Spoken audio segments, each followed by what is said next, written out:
आज हम पढ़ेंगे सर्व समीकरण, क्योंकि इस प्रश्नावली में कुछ सवालों में उनका प्रयोग किया जाएगा। तो उससे पहले मैं आपको ये सर्व समीकरण बता देता हूँ, वो आपको याद होनी चाहिए। इनके बिना वो सवाल संभव नहीं है।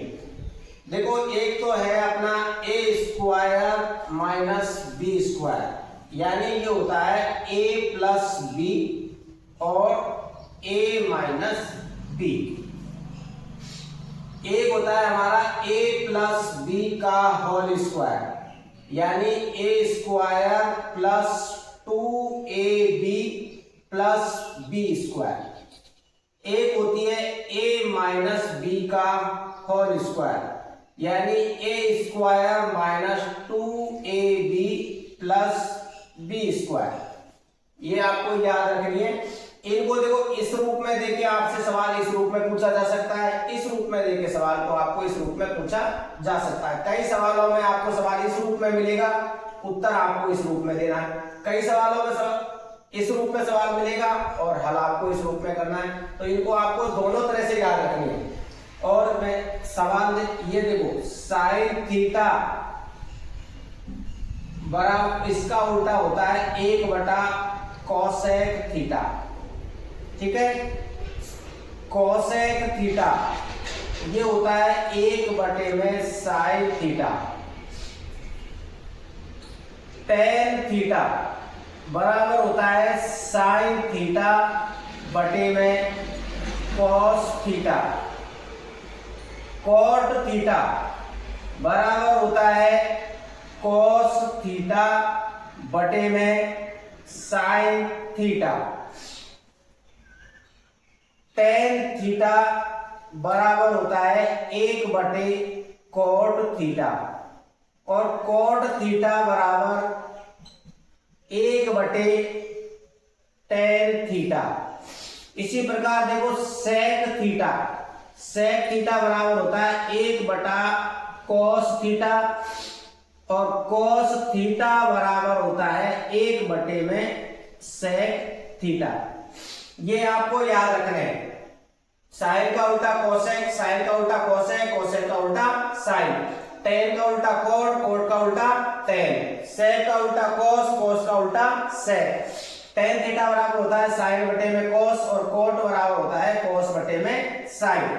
और ये वाला सूत्र आपको याद रखना है, लाल बटे कक्का, लाल बटे कक्का। इससे मैंने संबंधित सवाल आपको बताए। ये पहला जो मान होता है एल बटे के, ये किसका मान होता है? साइन थीटा का। किसका मान होता है? साइन थीटा, एल बटा के। और ये जो बीच वाला मान होता है ए बटा के, ये मान होता है हमारा किसका? कॉस थीटा का, ए बटा में के। और जो ये तीसरा मान होता है वो होता है टेन का। किसका मान होता है? टेन थीटा का, यानी एल बटे ए। अब हमको देखो, ये तीन तो ये सूत्र से पता चल गए। अभी मैंने आपको बताया साइन का उल्टा क्या होता है? कोसेक, कोस का उल्टा क्या होता है? सेक, और टेन का उल्टा क्या होता है? कॉट। तीन मान आपको इस सूत्र से लिखने, तीन मान आपको खुद को बनाने हैं। साइन का उल्टा क्या होता है? कोसेक, कोसेक, कोसेक, इसको उल्टा कर दो तो ये हो गया कर्ण बटे में लंब। फिर कोस का उल्टा क्या होता है? सेक, सेक थीटा, इसको उल्टा कर दो तो ये हो जाएगा के बटे में ए। फिर टेन का उल्टा कोट, कोट थीटा, इसको उल्टा कर दो आधार बटे में लंब, आधार बटे में लंब। ये बनता है आपका ये समकोण त्रिभुज। ये होता है लंब, और ये होता है कर्ण, और ये होता है आधार, और ये कोण 90 डिग्री का होता है। इससे संबंधित सारे सवाल आपको याद रखने। 8वीं पॉइंट एक प्रश्नावली है जिसमें ये सूत्र पूरे काम आते हैं। सूत्रों के बिना आपके सवाल नहीं होंगे। इनसे संबंधित सवाल मैंने कल आपको इन सूत्रों से संबंधित सवाल मैंने कल आपको समझाए थे। इसी 8वीं प्रश्नावली में कुछ और सूत्र है, और सूत्र है वो मैं आपको बताता हूं। याद आपको पूरे सूत्र करने हैं।